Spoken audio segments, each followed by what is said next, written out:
Welcome, everybody. There is no subject, I don't think, closer to my own heart than young people and their futures. So I'm delighted to see my fellow guests and participants on the call, and we hope it's a good session. It will last an hour, and hopefully it will be a productive hour. So to introduce myself, as you saw on the screen just there, I'm Sue Primmer. I'm Chief Marketing Officer at Sionic, which is a global consulting firm. But I have a much wider background working in higher education, further education. I'm on the board of the Chartered Banker Institute, and I'm also on the board of the 2025 Foundation, which is a charity looking to increase the talent pool coming into the banking sector. So as I say, this is a subject supporting the next generation of bankers, which is really close to my heart.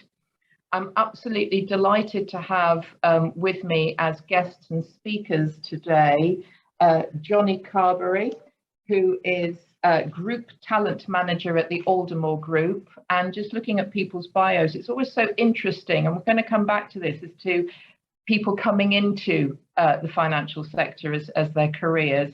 Johnny actually started his career as a mortgage underwriter. He made a move into retail banking at Lloyd's.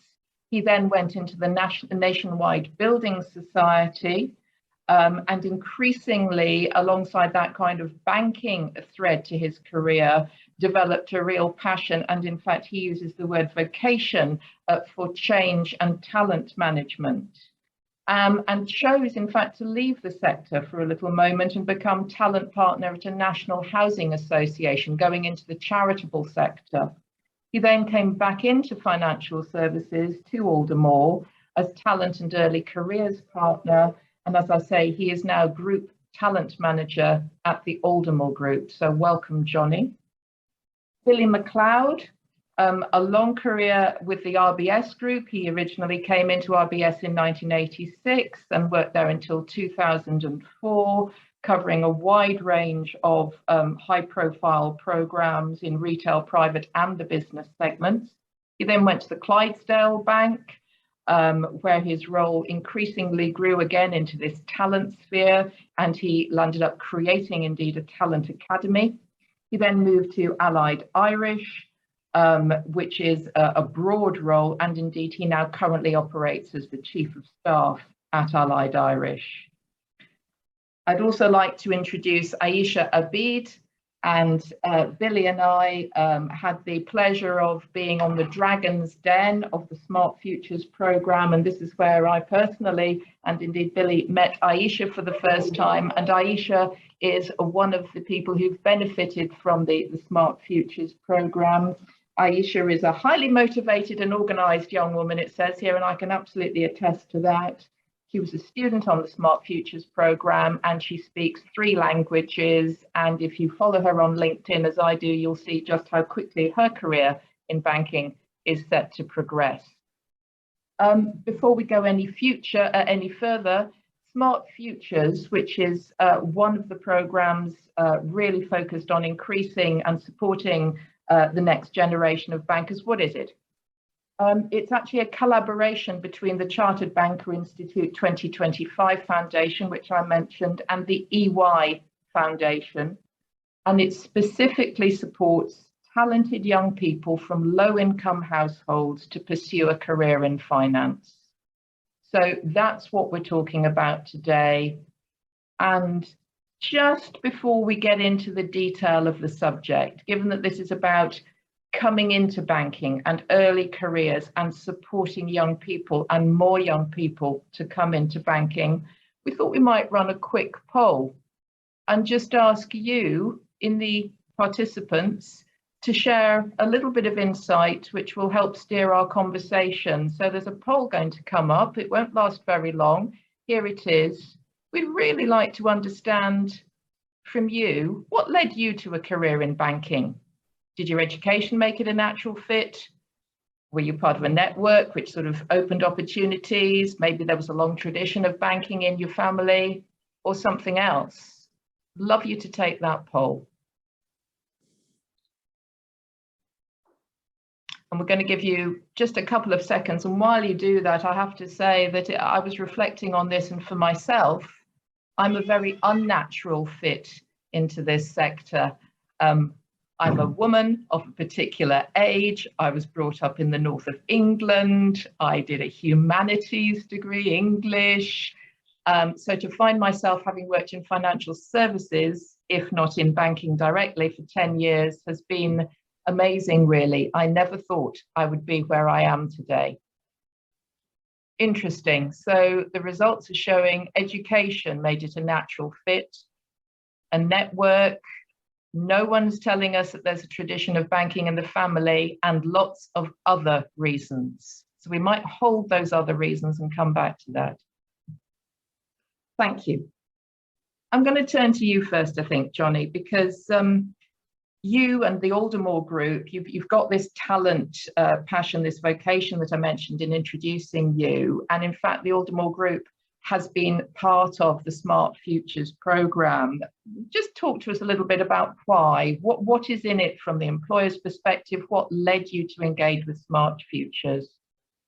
I think that's a really fundamental question to kind of get the conversation going, and it's something I reflect on quite heavily since we ran our first programme back in April this year.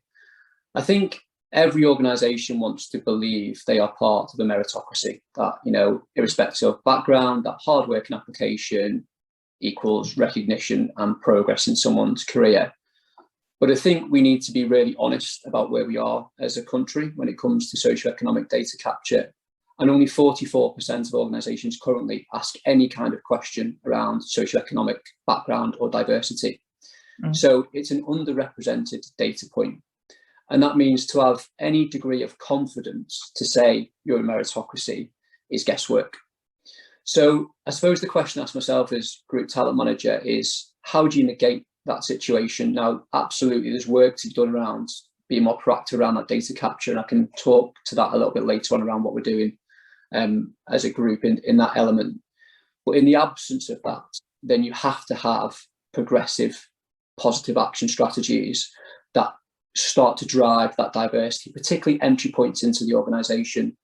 And when I first started a conversation with the CBI and the Smart Futures programme, it was really clear to me that this was a targeted and equitable scheme.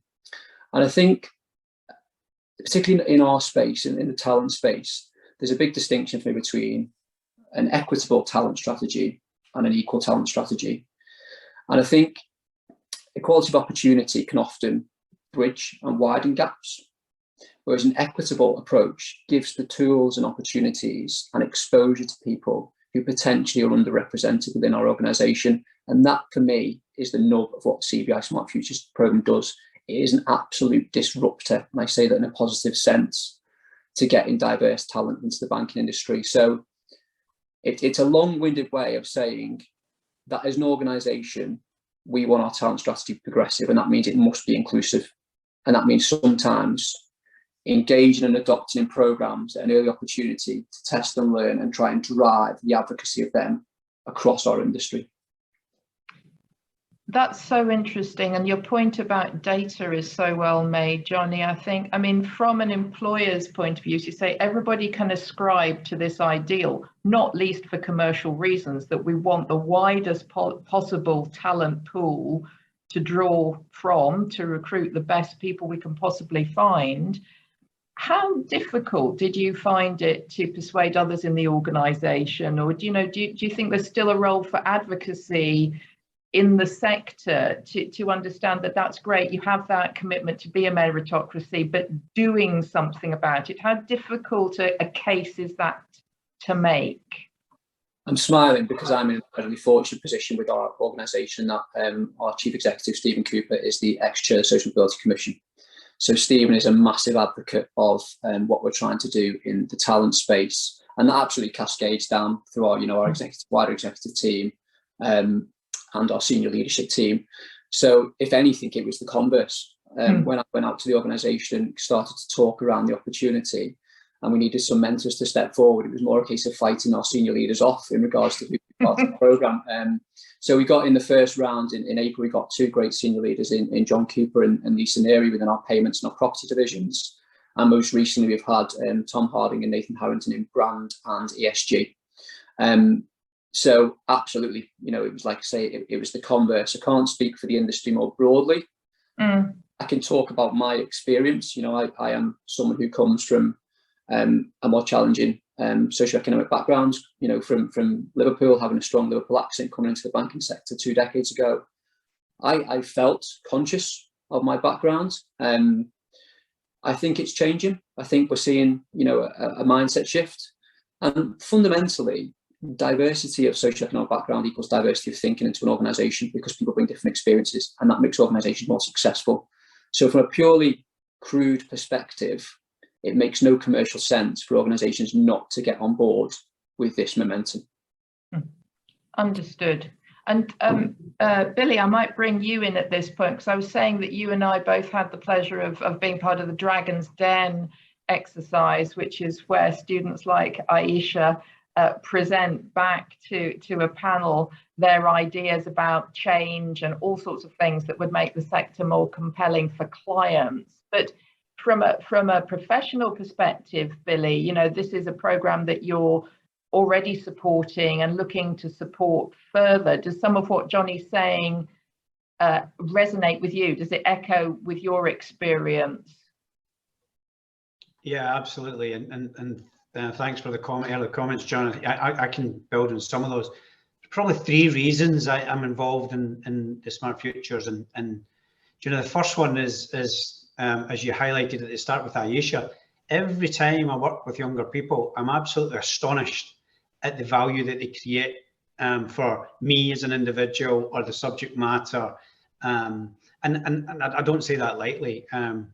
Being fortunate to be on that Dragon's Den, I can remember vividly having this conversation in my head to say that they're young people, they probably don't have an out, and go easy on them. And my goodness, within the first couple of presentations, I thought to myself, there is no need to go easy, and they need to go easy on me, actually. But I was absolutely blown away with the value that they were creating in those conversations.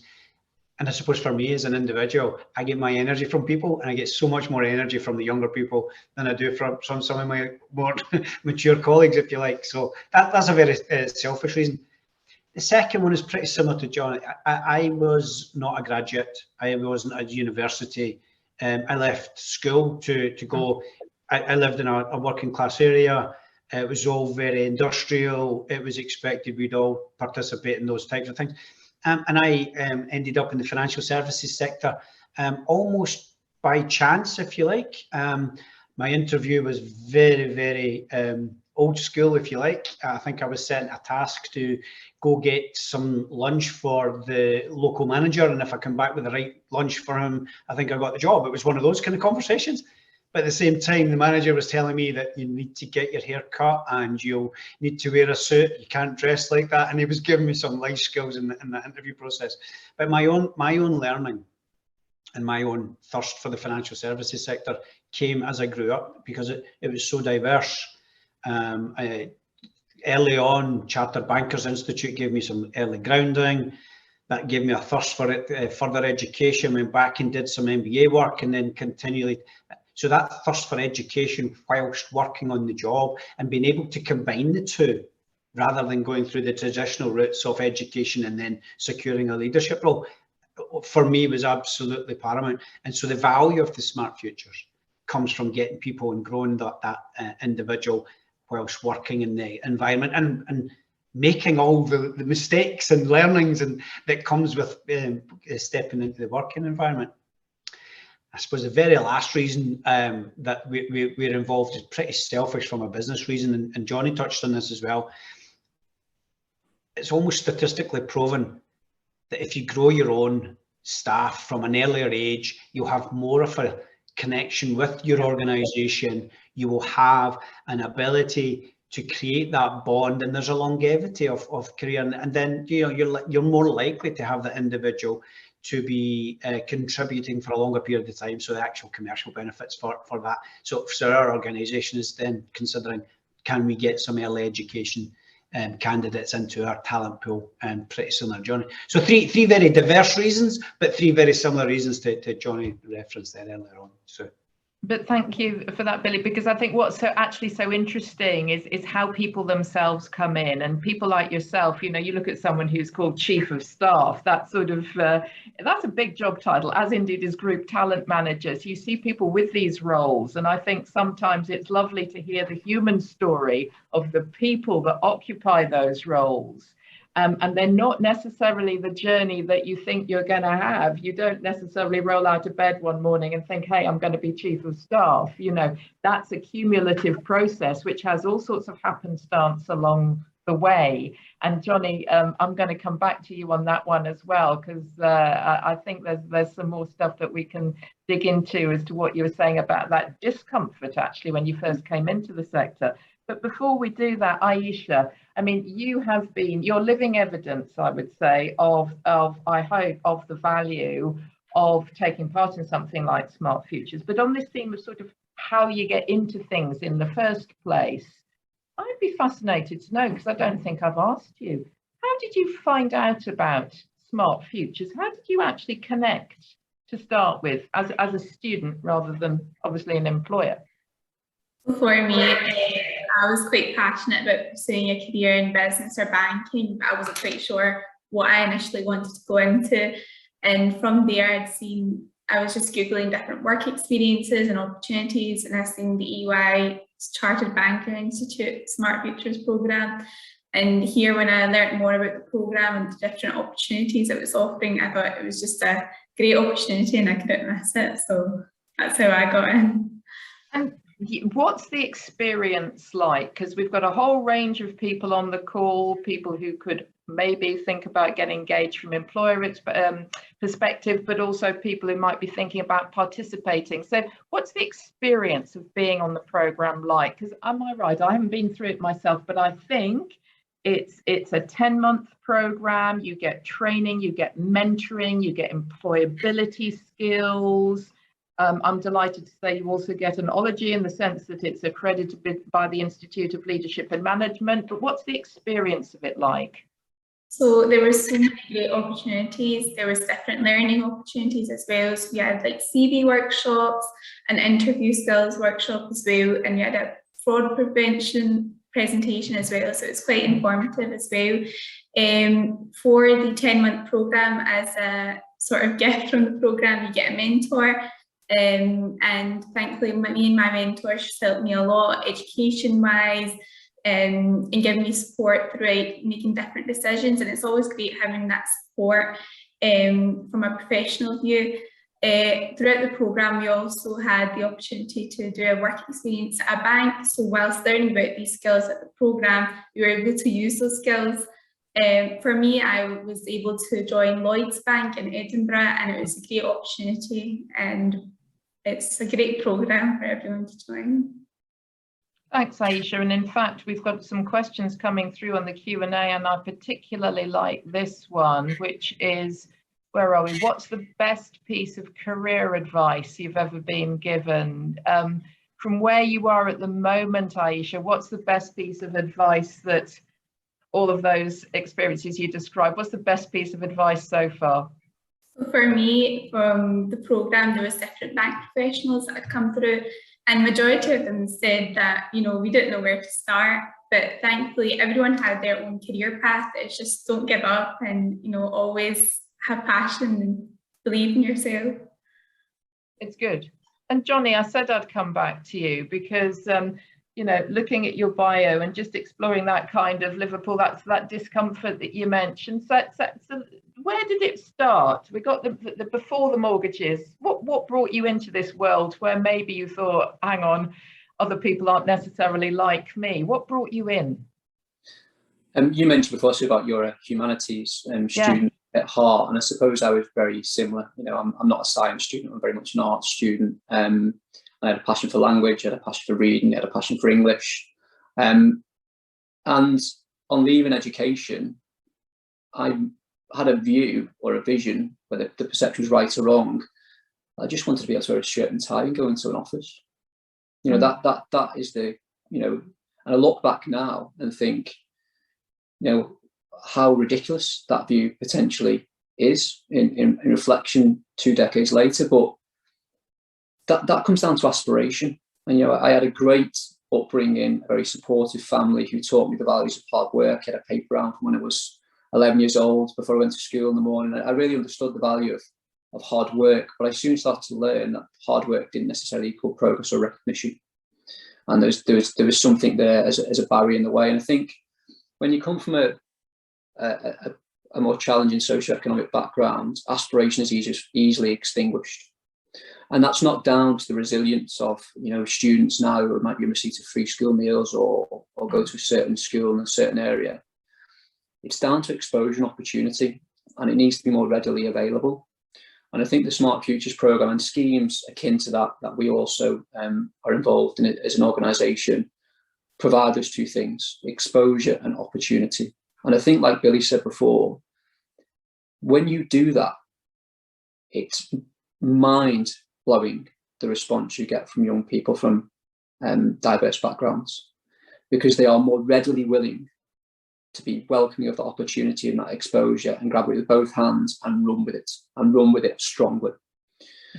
So from a career perspective, I've been fortunate at certain points to have leaders who saw something in me to give me that support, exposure and opportunity. But was that luck or was it manufactured? I think it was probably luck.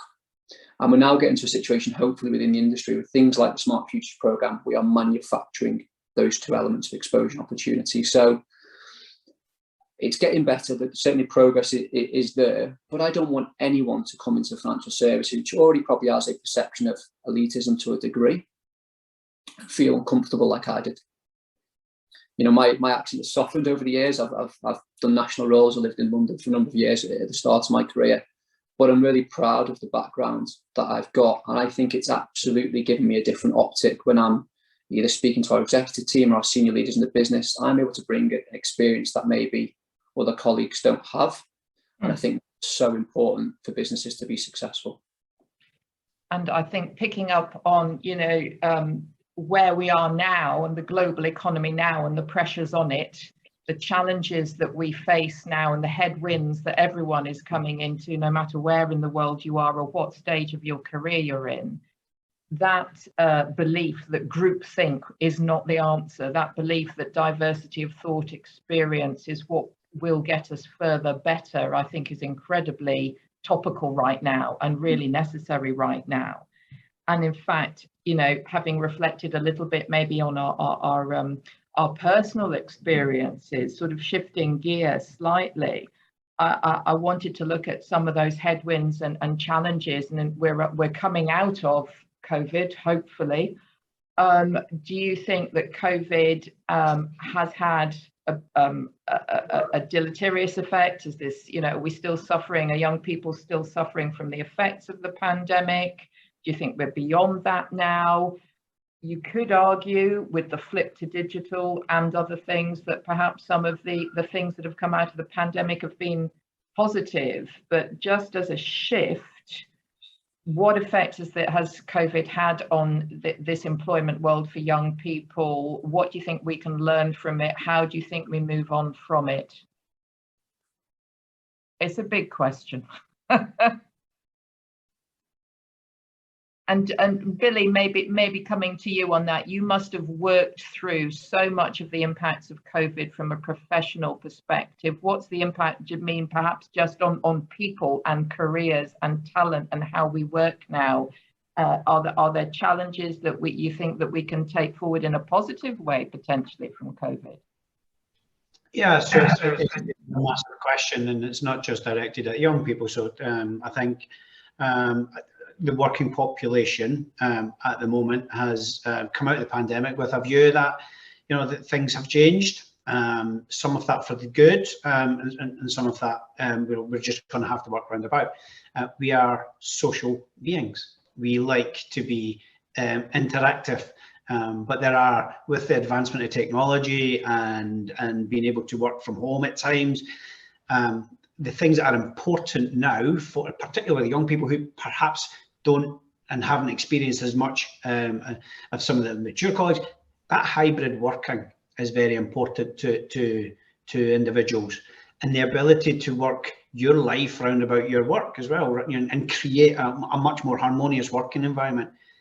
The culture has become much more important as well. So not just turning up 9 to 5 in an office to do the job, and there are some people that have to do that, but the culture that's created in the working environment and conditions in and around that working environment has become very important to people. And I was with a bunch of graduates very recently, and we asked the question, why did you choose our organisation? And as you can imagine, there was lots of reasons: opportunity, diversity of roles, being able to apply skill sets across multiple disciplines. So they were mostly it was round about you created an environment that allowed me to be flexible, to live my life and contribute significantly to your organisation. So that was a complete shift, and people are making those choices now. But on the other side of that, I would just like to, and this is a plug for the financial services. I'm making no apology for this because I know our audience, but banking just now is cool again.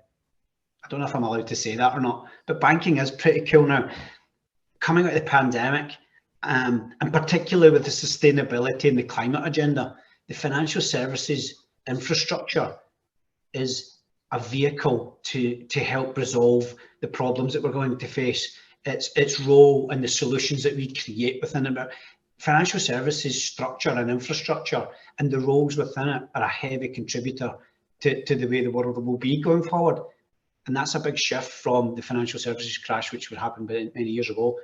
So my duty, my role is to make sure it continues to be that future-proofed and cool environment to work in again. And I think it needs the young people to help us do that.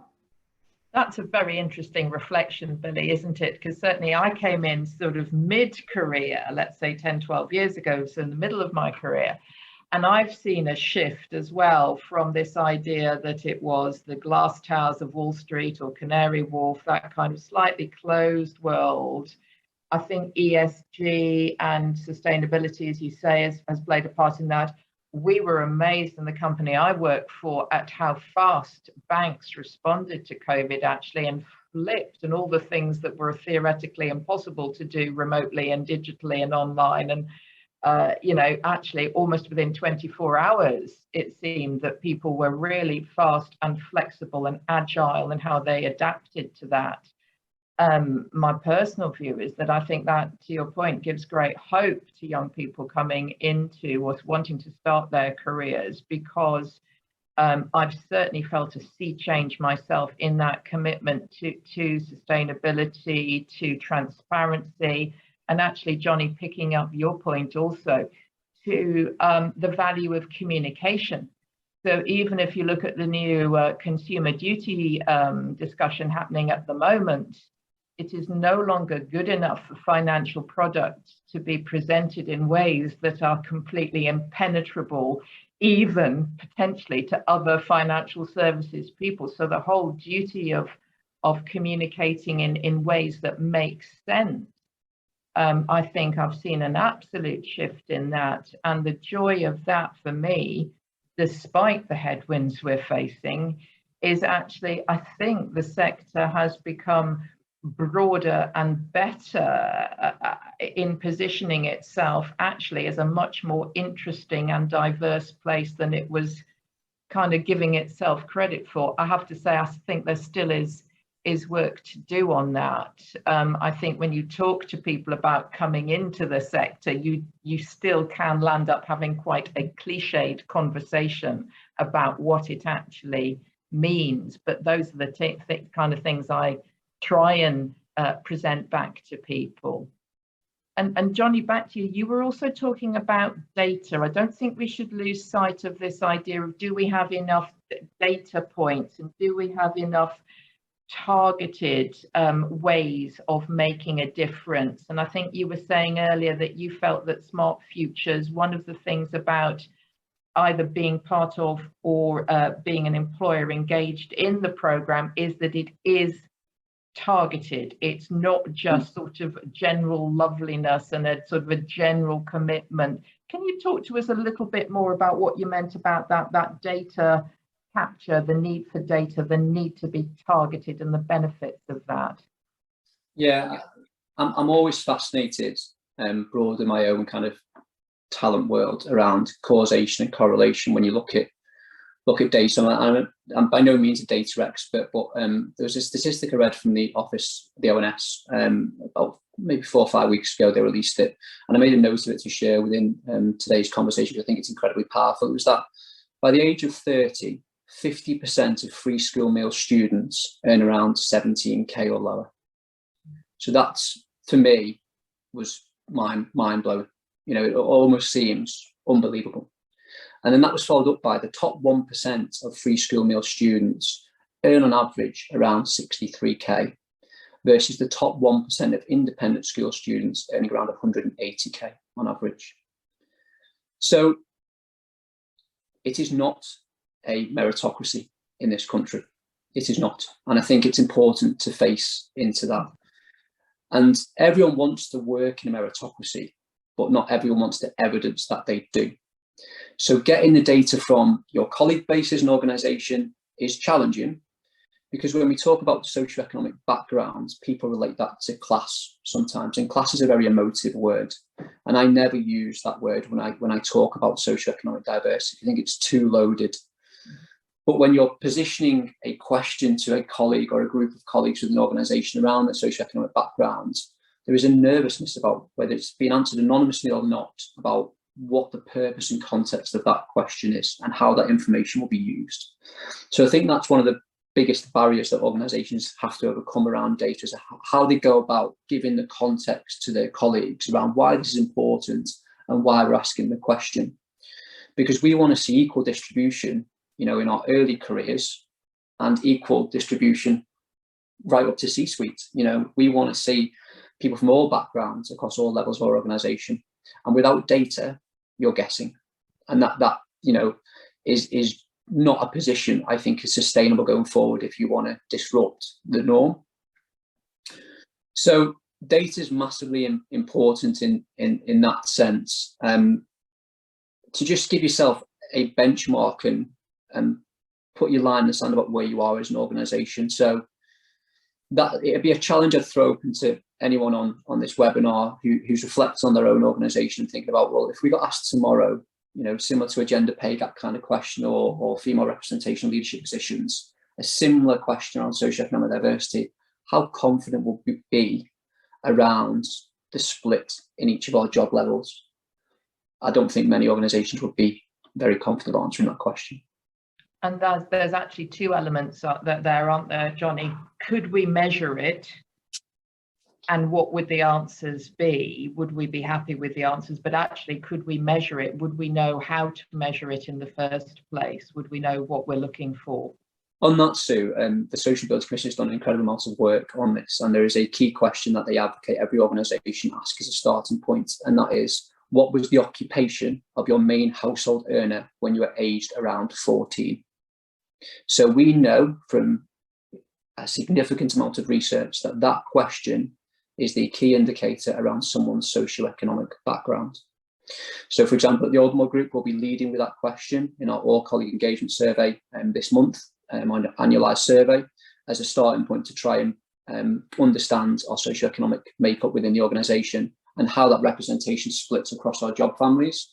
Because once we have that information, we can do something about it if it doesn't feel correct. And it means that engaging in programs like the Smart Futures programme, then we can purposely say there is a link here between what we are doing in the early talent space in shifting that demographic so representation is equal across your organisation. And if you do it frequently enough, every quarter, bi-yearly, you're hopefully as an organisation, you'll start to see that initiatives such as this are making a tangible difference in the diversity of your organisation. I've got a couple of questions, and Billy, I'm going to ask you to reflect on this as well. But just on that point, is that something that is publicly available, yes, Johnny, that we could maybe circulate to participants Absolutely. After this? Because I'm sure many participatory organisations on the call and do this already, but I think to see that would be fabulous. Thank you. My question to you, before I ask you, Billy, to reflect on this point of understanding your organisation and moving it forwards, and any top tips that you've got about that.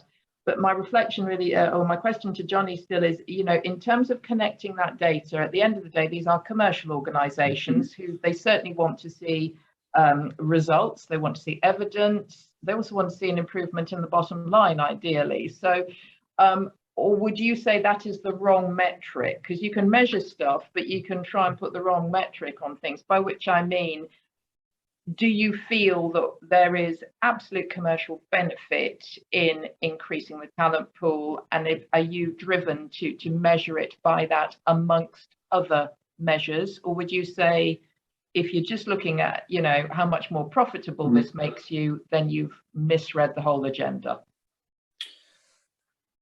I think there's a realism, obviously, around the commercial bottom line, which you can't hide from. And I can only speak personally. For the organisation that I work for, there is a social purpose element to financial services. Banks fundamentally do three things. They hold money, they lend money, and they move money. But within that sphere of three things, like Billy referenced before, there is a multitude of wonderful different careers, whether that's in the data space, in marketing, in cyber, in lending, commercial, residential, asset finance. The list goes on and on and on. And one of the interesting things about the young people that we've welcomed is they had a very narrow view of what a bank is, and after the 3 or 4 days with us in the second week, it was, wow, I didn't even realize that was a job within financial services. So to answer the question, I suppose a little bit indirectly, my experience, and that's all we can ever speak from, 2 decades within financial services, albeit a brief diversion to the charitable sector, is that having diverse people sat around a table enriches the conversation. And you come up with better ideas, which lead to better solutions, which lead to a better bottom line. And whether you can draw a straight line in that connection or not, it's the sense I have, and it's something I will continue to champion. And I'm supported and championed by our executive team, thankfully, at Alderman. Thank you. And Billy, similarly, what do you measure, and what are your top tips as you look around increasing the diversity? Are you similarly, are you doing similar things in terms of looking at those socio-economic questions, or how do you tackle it as an organisation? What data are you looking at to understand how well you're doing? Yeah, and I think you've raised a very valid point. So the metric itself, and then there's the purpose of the organisation. So if you between the two of them, you come up with something that actually makes a lot of sense for either the individual and or the organisation. And what I mean by that is, I think the financial services sector, and as with most businesses post-pandemic and post some of the challenges we've had recently, are now looking at commercially viable propositions, and what does that look like, and is it better to have 5% for 20 years or 20% for 3 years, and maybe having a much more longer term view. So I mean that's always a constant stress in the industry round about whether shareholders would accept that or not. But I think that the longer term view is much more important to us. I'm noticing a couple of questions in there, but my initial answer to your question is I think that diversity is that longer term view. It's a future proofing both the organisation and the economy. There was an earlier question that says, what was your best career advice? What's it like to have a mentor? And then do you think we should be much more diverse? And I'm going to try and wrap all three together if you don't mind. So my best career advice came from a former mentor of mine. And his career advice was very simple. He says, we all have curious minds. Be sure to feed your curiosity. Don't let the opportunity to feed that curiosity wane. And the things that are important to you, don't let these things go by you. Now, when you think what that means in your working environment, I mean, and younger people have got brilliantly curious minds, and they ask all the right questions. It kind of wanes a little bit as you get a little bit older, and you think that's not really the right question, or that's not the political. That freedom to ask that question is fantastic, and it creates much more fresh conversations. And Johnny's just referenced that earlier as well. So I think my best career advice: be curious. If there is something you see that you want the answer to, you want to be involved with the solution, you want to be part of a working group, or you want to be part of, or you want to even lead and come back with the answer. That's the types of things that have helped me through my career. And mine was always related to people. What made people's lives better? What made people's lives a little bit less difficult? You know, and that's the ones that are interested in me. And that's the reason I do what I do now. So just trying to knit some of those questions together. Hopefully very clever, but I love to feed your curiosity. And I think, Aisha, your response to the best career advice was believe in yourself and keep going. But Aisha also, and Billy, thank you. Yes, we've got a number of questions coming in, which Billy's just picked up on. But one of them was, what is it like to have a mentor? Because we throw these terms around, you know, you get a mentor. Okay, what's it like to have a mentor? For me, a mentor is someone who guides you, gives you advice and supports you. And for me, my mentor has done all those things. I'm very grateful for it. It's Moira. She's part of the Chartered Banks Institute as well. And for every career path that I've tried to swerve against and I've been quite unsure about, she's always put me on the right way, given me advice, and I've benefited greatly from it. So I'm really happy to have a mentor, and honestly, having a mentor really helps. And I usually have weekly chats with my mentor just to catch up, go over things, and anything I'm unsure about, she's always got an answer for me. So it's honestly great. And do you find you're also advising her on things? Because I think this whole concept of kind of reverse mentoring, and to Billy's point that, you know, young people have the best questions.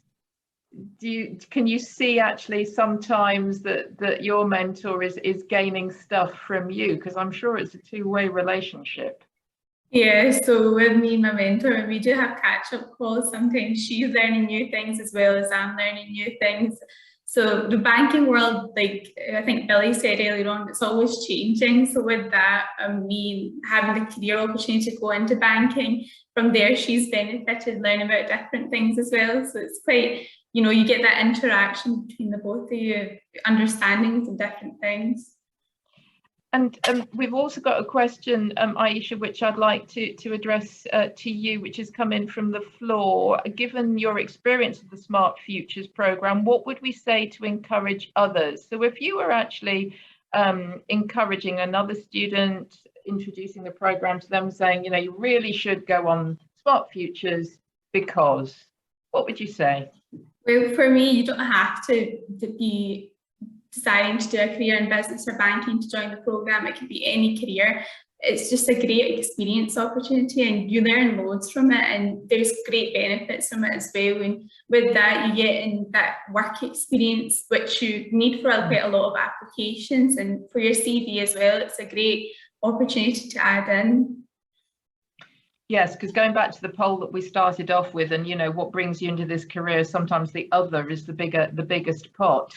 Your point about experience, you kind of need experience to get the next thing, or to know what the next thing, what you want it to be, but you've got to get experience in the first place. And I think these things that allow people to have some experience, you might decide it's actually not for you, which is a great choice, and go and find things that are, but that experience is invaluable.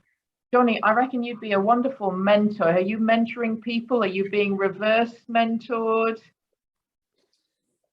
So by the nature of my role, obviously, I have a lot of reach into our younger people in the organisation. We have a very proactive apprenticeship programme, graduate programme down in our office in Cardiff, and we obviously engage in a number of schemes, the Smart Futures programme being one.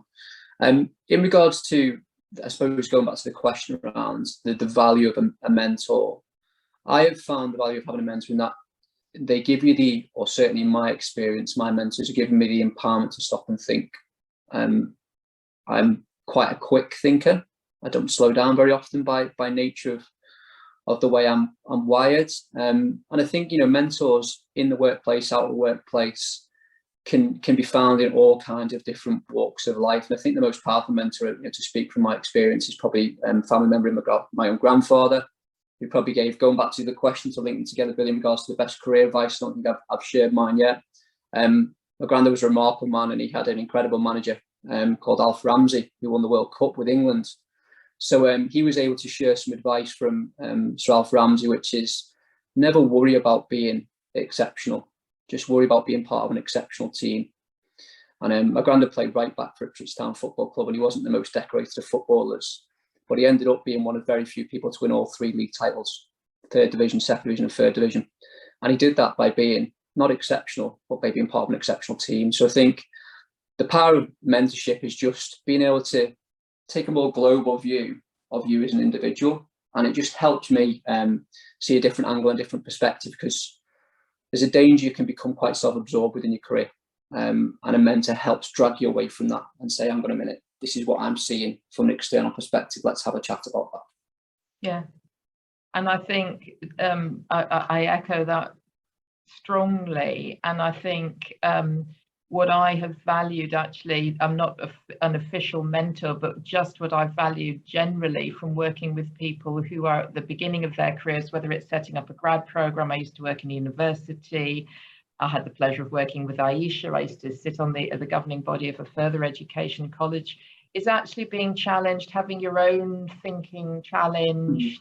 So I think I've sort of benefited from reverse mentoring just by engaging with programs like this without ever having put a capital M on the word mentor. And I think one thing we can all look around is actually to the points we're making here, and how generous is each of us being with our careers advice? How supportive are we being of other people? What kind of stories are we telling about where we are, why we work here, what we do? How easy is it to explain what we do to other people? That's actually all a form, without the capital M, of mentoring and of changing the story. We do have quite a bitey question here, which I like. On measuring socio-economic diversity and progress, would the panel be in favour of firms, I think, dedicating a percentage of training and development budget spend, versus socio-economic data as one possible way of measuring progress?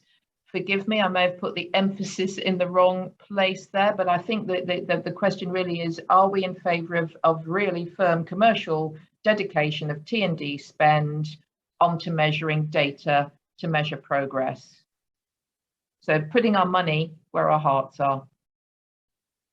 So I personally answer that in one word, it would be yes. I think just in life generally, and no matter irrespective of what industry you work in, unless you understand the environment and how the land currently lies, it is guesswork in regards to your strategy without that insight and that data. Yep. So, Billy, are you a one-word yes, or have you got some? Would you dedicating budget to this data-driven look at diversity and inclusion? Yeah, I don't think it's nice to have. I think it's as Johnny articulated, it's a need to have. So yeah, the answer is yes, whether it comes to that budget or another budget doesn't matter. And I think it's actually happening already. I think there are actions taking place, perhaps maybe with the best intentions, and maybe not for the right reasons. It just needs some support to continue that investment. So I think it's happening, and yes is the answer to supporting that transfer of budget into the socioeconomic data. So. Great. So thank you for that question. That's an absolute firm yes. You heard it here. We've also got a side link which hasn't yet gone round on chat, talking about Johnny's Social Mobility Works Toolkit. We think we've got the right link. We'll be circulating that afterwards. So there's definite interest in that. And as you can tell, we're really, if you've got further questions, just as we come into the last few minutes of the session, now is the time to answer them. And in fact, Emma, I'm going to start thinking about, okay, that's great. We know where we are to a degree in our organizations. We believe the sector has a firm commitment to increasing inclusivity, to supporting young people in their careers. The Smart Futures program is a fantastic thing for employers and participants alike. But there's more that everybody, individually and corporately, can do. So I wouldn't mind just quickly running that last poll and asking our audience to be generous with their opinions. And just, it's a poll, it's possibly actually just a question really. What could you do if you're on the call today to widen access to banking careers and support others to join our sector? And in chat, I would love people just to put in a thought. What is it that you may already be doing it, but what is it that you could do to increase access to banking careers? I'm happy to go first. I think there's a lot more that I personally could do. In my organization, we are looking at actually restarting our graduate program. And one of the conversations I want to have is, it's not just about graduate programs.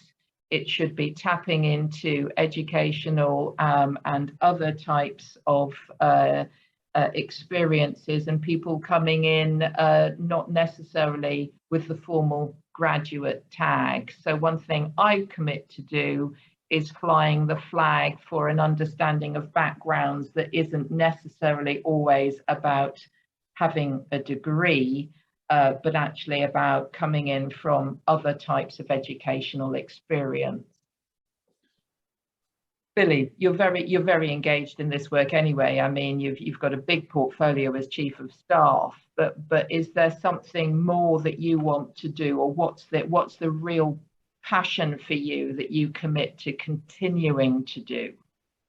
Yeah, the final question, the final answer is I would like more of the banking organisations to participate in this area, in this space, and that's a given. Starting with our own, so that's the first and foremost point I would want to make. The other point I would like to make is banking is challenging. It is demanding. It is a fantastic place to work, and it is, as you said earlier, it's not for everyone. But the rewards for that curiosity, that hard work, that endeavour, that stretch, that challenge, is that you get such an open university life experience as you go through that, and the diversity of the experiences. I think banking is very cool. My dad never really quite got what I did for a living. He does now. He thinks it's cool. Do you know that there is? I would just like more people to think that banking to be that positive force in our economic and social environment. So. And I'm going to spend the afternoon thinking about banking is cool. Aisha, I'm not going to let you off the hook on this one, because actually you're beginning to be on this side of the panel now. You know, you're not always the participant. What can you do? What would you commit yourself to doing to increasing the stretch and the reach?